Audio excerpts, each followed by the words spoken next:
Hello everyone, welcome back to my channel. आज के इस वीडियो में हम बात करेंगे दुनिया की सबसे फेमस एंड मिस्टीरियस पेंटिंग की। So let's discuss more about Mona Lisa.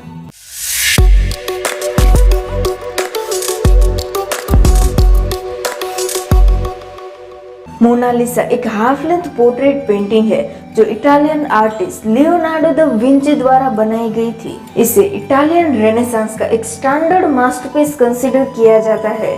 इस पेंटिंग को the best known, the most visited, जिसके बारे में सबसे अधिक लिखा गया हो, जिसके बारे में सबसे अधिक सॉन्ग बनाए गए हो और दुनिया में आर्ट का सबसे अधिक पैरोडिड किए गए वर्क के रूप में डिस्क्राइब किया गया है।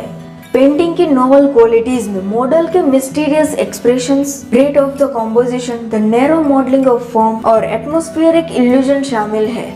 लियोनार्डो दा विंची की पेंटिंग्स में से मोनालिसा की पेंटिंग एकमात्र ऐसी पेंटिंग है जिसकी जेन्युइननेस पर कभी सीरियसली क्वेश्चन नहीं उठे। दा विंची ने अक्टूबर 1503 तक मोनालिसा की मॉडल यानी लिसा डेल जोकोंडो के पोर्ट्रेट पर काम करना स्टार्ट कर दिया था। हालांकि लुव्र म्यूजियम का कहना है कि इस पेंटिंग को फॉर श्योर 1503 और 1506 के बीच में बनाया गया था, जबकि आर्ट हिस्टोरियन मार्टिन कैम का कहना है कि सर्टेनिटी के साथ डेट्स को कंफर्म करना थोड़ा डिफिकल्ट है।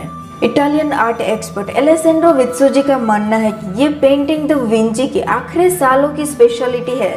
इसके अलावा according to Giorgio Vasari, da Vinci ने 4 सालों तक इस पेंटिंग पर ध्यान देने के बाद इसे अधूरा छोड़ दिया। इसके बाद साल 1516 में द विंची को किंग फ्रांसिस फर्स्ट द्वारा फ्रांस में काम करने के लिए इनवाइट किया गया। ऐसा कहा जाता है कि वो मोनालिसा पेंटिंग को अपने साथ ले गए और फ्रांस जाने के बाद भी वो उस पर कंटिन्यू काम कर रहे थे। फ्रेंच रेवोल्यूशन के बाद मोनालिसा पेंटिंग को लुव्र म्यूजियम में लाया गया और टुलरिस पैलेस में नेपोलियन, जिसकी डेथ साल 1821 में हुई थी, उसके रूम में शॉर्ट टाइम के लिए रखा गया। स्टार्टिंग में मोनालिसा पेंटिंग आर्ट वर्ल्ड के बाहर जनरली इतनी फेमस नहीं थी, लेकिन 21 अक्टूबर 1911 को लुव्र म्यूजियम से पेंटिंग चोरी हो गई और तभी से ये पेंटिंग आर्ट वर्ल्ड के बाहर फेमस हुई। लुव्र म्यूजियम से विंसेंजो पेरुगिया ने अपने 2 पार्टनर के साथ मिलकर इस पेंटिंग को चुराया था। इस चोरी की इन्वेस्टिगेशन करने के लिए लुव्र म्यूजियम को 1 वीक के लिए बंद कर दिया गया था। इन्वेस्टिगेशन के दौरान फ्रेंच पोएट गियम अपोलिनियर अंडर सस्पिशियस थे और उसे अरेस्ट करके जेल में डाल दिया गया। अब अपोलिनियर ने अपने फ्रेंड पाब्लो पिकासो को फंसाया और उसे भी पूछताछ के लिए लाया गया, लेकिन बाद में दोनों को छोड़ दिया गया।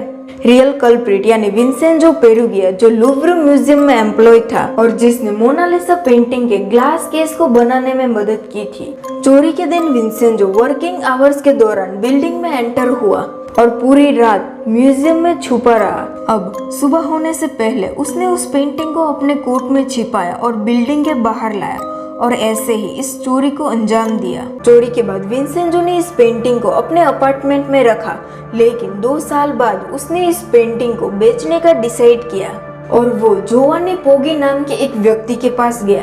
लेकिन पोगी ने जब इस पेंटिंग को अच्छे से देखा तो वो तुरंत ही समझ गया कि वो वही पेंटिंग है जो चोरी हुई थी, क्योंकि उसके बारे में सभी न्यूज़पेपर में बताया गया था। इसके बाद उसने पुलिस में इन्फॉर्म किया। विंसेंजो पकड़ा गया और उसे जेल हुई। विंसेंजो इटालियन था और उसका मानना था कि द विंची भी इटालियन होने की वजह से उसकी ये पेंटिंग इटालियन म्यूजियम में होनी चाहिए, ना कि लुव्र म्यूजियम में। पेंटिंग का टाइटल, जिसे इंग्लिश में मोनालिसा के नाम से जाना जाता है, जैसे कि हमने पहले बात की वैसे पेंटिंग में बनाई गई लेडी लिसा डेल जोकोंडो है। लिसा डेल जोकोंडो फ्लोरेंस के गेरार्डिनी फैमिली की मेंबर थी और ये फैमिली रिच फ्लोटिन सिल्क के मर्चेंट थे। लिसा डेल जोकोंडो के हस्बैंड थे Francesco del Giocondo. Renaissance art historian Giorgio Vasari ने लिखा है कि द विंची ने अपने दोस्त फ्रांसिस्को डेल जोकोंडो के लिए उनकी पत्नी मोनालिसा की पेंटिंग बनाने का काम किया।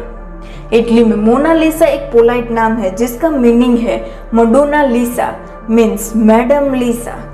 ये तो थी मोनालिसा की थोड़ी बेसिक बातें, लेकिन इस पेंटिंग में ऐसा क्या है जिससे इसकी वैल्यू $1 बिलियन है। Let's see. पहले तो इस पेंटिंग को आम पेंटिंग की तरह पेपर, कैनवस या किसी भी प्रकार के क्लोथ्स पर नहीं बनाई गई है। इससे बढ़कर इस पेंटिंग को व्हाइट पॉपुलर पैनल पर बनाई गई है। दूसरा है मोनालिसा की पेंटिंग एक नहीं है बल्कि इसकी कई सारी कॉपीज बनाई गई है।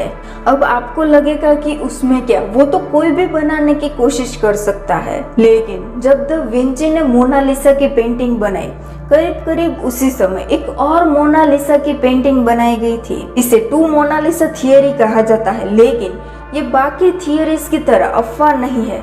This is real theory. Journalist Hales ने कहा है कि टू मोनालिसा थियरी काफी लंबे समय से मौजूद है।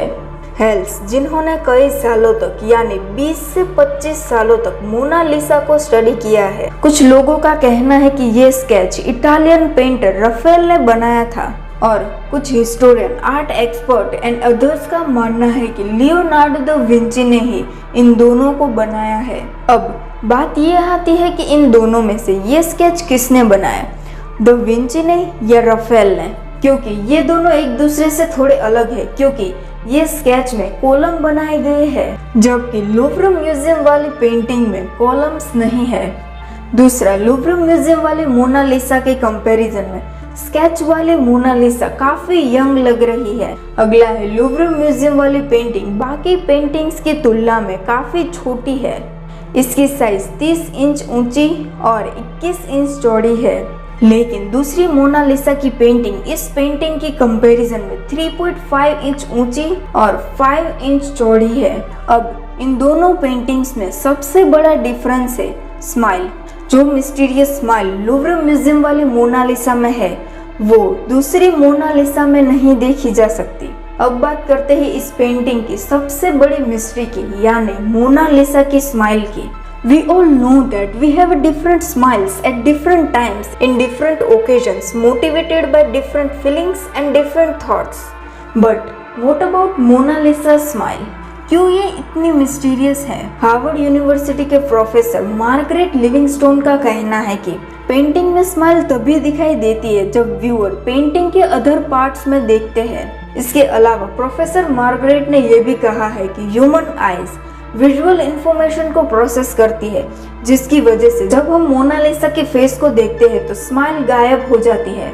मोनालिसा की मिस्टीरियस स्माइल के पीछे का रहस्य साइंटिस्ट द्वारा एक्सप्लेन किया गया है, जो मानते हैं कि उसकी स्माइल इस बात पर डिपेंड करती है कि हमारी आंख का कौन सा हिस्सा इस स्माइल को पहले देखता है। दुनिया की सबसे फेमस पेंटिंग का एक अट्रैक्शन है कि वो एक पल में ब्राइट एंड हैप्पी दिखाई देती है, लेकिन अगले ही पल सीरियस एंड ड्राई दिखाई देती है। कहा जाता है कि दा विंची को इस स्माइल को बनाने के लिए सबसे ज्यादा वक्त लगा। यहाँ तक कि कुछ हिस्टोरियन एंड एक्सपर्ट का कहना है कि दा विंची ने ये स्माइल पूरी नहीं की, ये अभी भी अधूरी है। मोनालिसा पेंटिंग की एक और बात डिस्कशन का टॉपिक रही है और ये है कि मोनालिसा के सिर पर एक लाइन जैसा कुछ बनाया गया है। असल में ये कोई लाइन नहीं है, मोनालिसा के सिर पर कपड़ा बना हुआ है जिसे मोर्निंग वेली कहा जाता है, जो अक्सर किसी की डेथ होने पर पहना जाता है।